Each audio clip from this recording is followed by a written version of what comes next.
Good morning, students. Let me start with a question. Have you ever wondered why hand sanitizers evaporate so quickly yet feel cooling, while the smell of Dettol lingers in hospitals? The answer lies in two related but different functional groups, alcohols and phenols. Alcohols are molecules where the hydroxyl group, written as -OH, is attached to a saturated carbon. Phenols, on the other hand, have the same group but attached directly to an aromatic ring. This slight structural change makes a huge difference in their behavior. Both alcohols and phenols show hydrogen bonding, giving them high boiling points, but their acidity and reactivity are very different.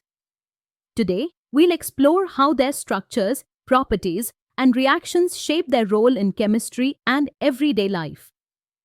Let's begin with alcohols. There are several ways to prepare them.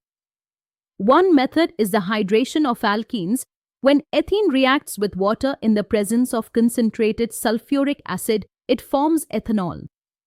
That's written as CH double bond CH plus HO gives CH-CHO. Another route is hydroboration oxidation. Here, an alkene reacts with diborane, followed by oxidation, giving an alcohol with anti-Markovnikov orientation. This means the ON ends up on the less substituted carbon, producing primary alcohols. Carbonyl compounds also give alcohols, aldehydes reduce to primary alcohols and ketones reduce to secondary alcohols. Grignard reagents reacting with carbonyl compounds followed by hydrolysis also produce a wide variety of alcohols. And of course, in nature, glucose fermentation by enzymes under anaerobic conditions produces ethanol, the basis of wine, beer, and bioethanol fuel. Isn't it fascinating how both industrial and natural routes converge on the same functional group? Now, let's shift to phenols. Unlike alcohols, they need harsher conditions. One method is hydrolysis of chlorobenzene. When heated at high temperature and pressure with sodium hydroxide, it yields phenol. Another method is fusion of benzene sulfonic acid with sodium hydroxide at high temperature, followed by acidification, giving phenol. A laboratory method involves hydrolysis of benzene diazonium chloride, where the unstable diazonium salt breaks down to form phenol. But the most important industrial route is the cumene process. Here, cumene, which is isopropylbenzene, undergoes oxidation to form cumene hydroperoxide, and acid cleavage of that intermediate gives phenol and acetone as byproducts. This is how most of the world's phenol is manufactured for making plastics and resins. Let's compare their properties. Because of the polar OH bond, both alcohols and phenols can form strong hydrogen bonds. This makes their boiling points much higher than hydrocarbons of similar molecular mass.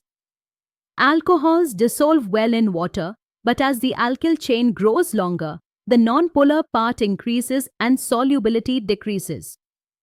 Phenols are less soluble in water than alcohols, but they are distinctly more acidic.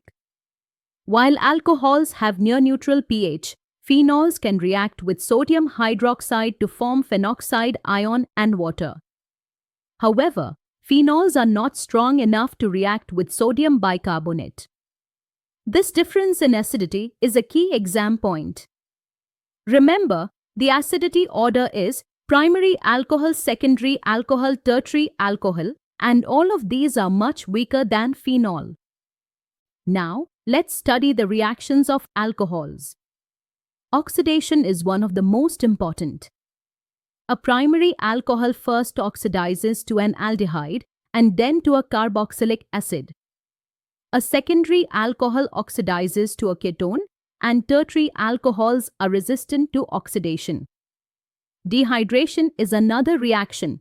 Under concentrated sulfuric acid and heat, alcohols lose water to form alkenes. For example, ethanol can dehydrate to ethene. Esterification is the reaction of an alcohol with a carboxylic acid, forming an ester and water, in the presence of an acid catalyst. For instance, ethanol plus acetic acid gives ethyl acetate and water.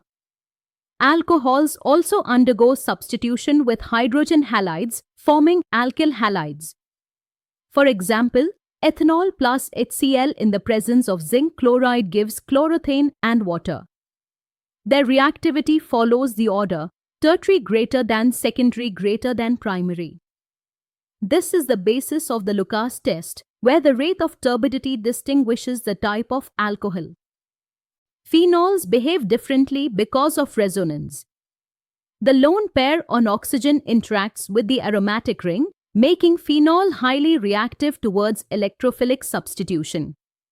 For example, phenol reacts with dilute nitric acid to form ortho and paranitrophenol. With bromine water, it gives a white precipitate of 2,4,6-tribromophenol. Two special reactions are often asked in exams. In Kolbe's reaction, phenol reacts with carbon dioxide in the presence of sodium hydroxide to give salicylic acid, which is the precursor of aspirin. In the Raymer-Tiemann reaction, phenol reacts with chloroform and sodium hydroxide to form orthoformyl phenol. These reactions highlight the activating nature of the hydroxyl group on the benzene ring, directing incoming groups to the ortho and para positions. Finally, let's see where these compounds matter in real life. Alcohols are used everywhere: ethanol in fuels, methanol in industry, isopropanol as a disinfectant, and glycerol in cosmetics. Phenols, too, have enormous value. They are antiseptics, key ingredients in disinfectants like Dettol, starting materials for polymers like Bakelite, and intermediates for dyes and medicines. From an exam perspective, remember this: alcohols are defined by their hydrogen bonding and classification by oxidation, while phenols are defined by their resonance-driven reactivity and acidity. Mastering these basics makes later topics like ethers, aldehydes, and ketones much easier. So to sum up, alcohols and phenols may both contain the same hydroxyl group, but their behavior is dictated by the nature of the carbon to which that group is attached. I hope this session helped you connect their properties to both lab chemistry and everyday applications. Until next time, keep exploring the molecules around you in fuels, medicines, and disinfectants, because chemistry is truly everywhere.